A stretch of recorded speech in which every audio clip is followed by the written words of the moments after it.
ಕಾರೊಂದು ಸೇತುವೆಯಿಂದ ಬಿದ್ದು ಬೆಂಕಿ ಹೊತ್ತಿಕೊಂಡ ಪರಿಣಾಮ ಮೂವರು ಸುಟ್ಟು ಕರಕಲಾಗಿರುವ ಘಟನೆ ಗುಜರಾತ್ನ ರಾಜ್ಕೋಟ್ ಜಿಲ್ಲೆಯಲ್ಲಿ ನಡೆದಿದೆ.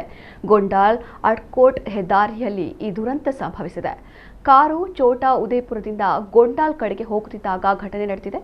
ಕಾರು ಸಣ್ಣ ಹೊಳೆಯೊಂದರ ಮೇಲಿನ 8 ಅಡಿ ಎತ್ತರದ ಸೇತುವೆಯ ತಡೆಗೋಡೆಗೆ ಡಿಕ್ಕಿಯಾಗಿ ಕೆಳಗೆ ಉರುಳಿದೆ. ಕಾರು ಬಿದ್ದ ತಕ್ಷಣ ಅದಕ್ಕೆ ಬೆಂಕಿ ಹೊತ್ತಿಕೊಂಡಿದ್ದು, ಅದರಲ್ಲಿದ್ದವರು ಒಳಗೆ ಸಿಲುಕಿಕೊಂಡು ಸ್ಥಳದಲ್ಲೇ ಸಾವನ್ನಪ್ಪಿದ್ದಾರೆ ಎಂದು ತಿಳಿದು ಬಂದಿದೆ.